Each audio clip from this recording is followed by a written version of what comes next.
Aquí en Latinoamérica, pero también en otras partes del mundo, los muchos escándalos de corrupción nos hacen dudar de la justicia y de los jueces. A veces pensamos que como los jueces humanos, también Dios actúa de la misma forma, que también Él es un juez sobornable, que podemos negociar con Él con nuestras bonitas promesas. O peor aún, pensamos, porque siempre nos han dicho así, que Dios es como un árbitro que a la mínima falta cometida nos sanciona con una tarjetita roja. Pero nuestro Dios no es así. No es un Dios con el cual muchas generaciones de hijos de Dios han crecido. Un Dios que hay que temer, pero que es imposible amar, porque aparece entrometido, presuntuoso, arrogante e inalcanzable. No es el Dios violento y castigador al estilo de los sheriffes americanos de la serie TV que acompañaron nuestra infancia. No es el Dios que todo lo controla y que mueve los hilos desde arriba, haciéndonos pasar por tantas bellas marionetas. No es el Dios que hace sentir en culpa a todos por cualquier cosa.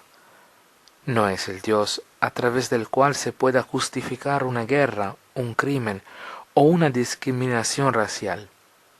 No es el Dios que quiere continuamente sacrificios para calmar su ira. No es el Dios que se queda insensible ante el llanto, el sufrimiento, el robo de la dignidad que padecen sistemáticamente todos los insignificantes de la tierra. Nuestro Dios es, como cantamos en el Salmo de este 16º domingo del tiempo ordinario, bueno y clemente, rico en misericordia, lento a la cólera, rico en piedad, leal. El pueblo de Israel, a lo largo de toda su historia, lo experimentó así, y también así lo experimentamos nosotros. En la primera lectura de este domingo se nos presentan algunas características de Dios como juez.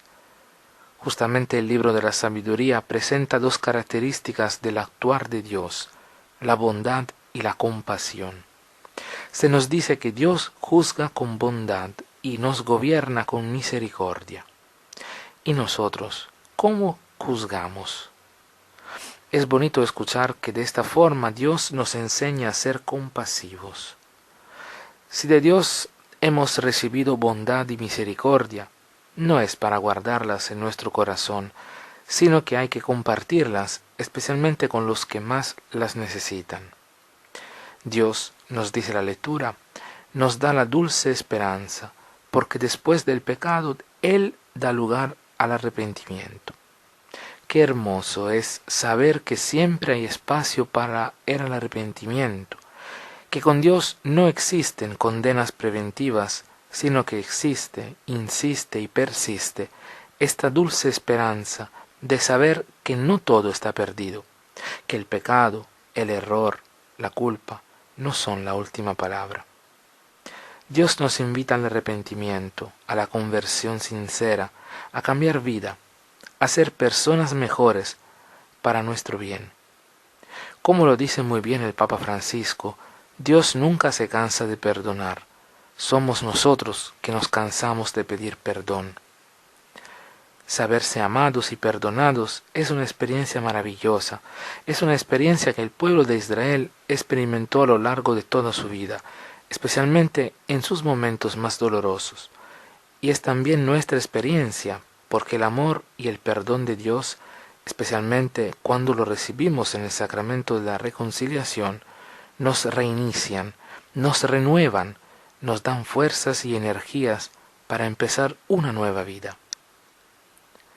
Pero a veces nosotros no sabemos cómo orar, no sabemos cómo pedir perdón, no sabemos cómo agradecer algo a Dios o pedirle algo.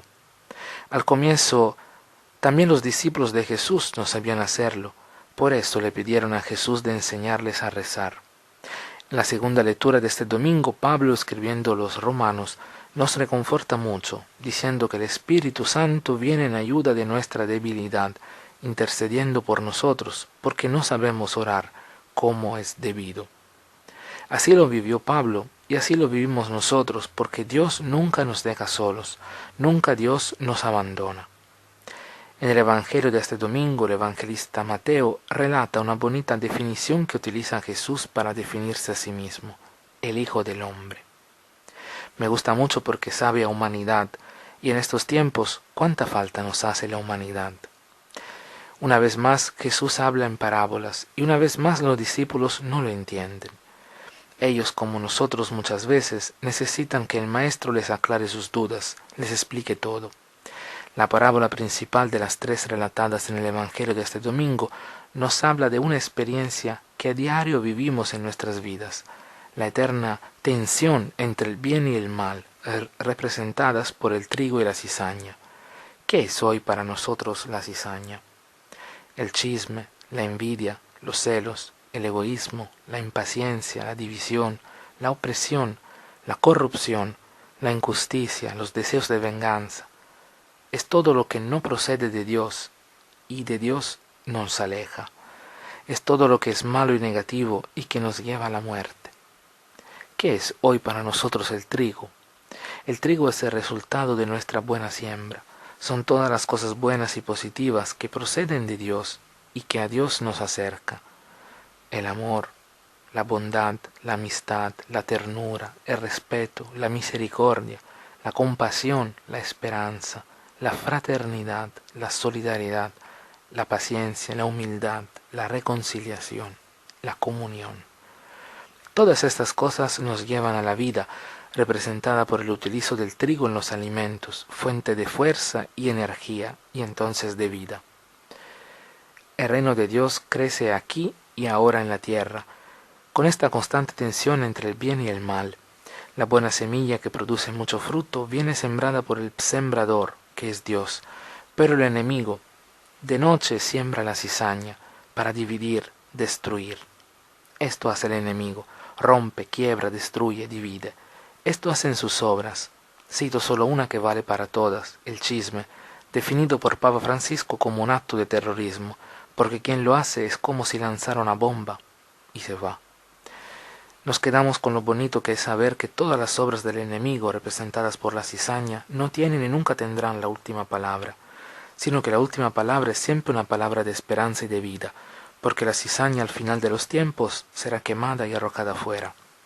¿Qué cosa estamos sembrando en nuestras vidas, en nuestras familias, en nuestras comunidades cristianas, en nuestras sociedades? ¿Qué cosa estamos sembrando?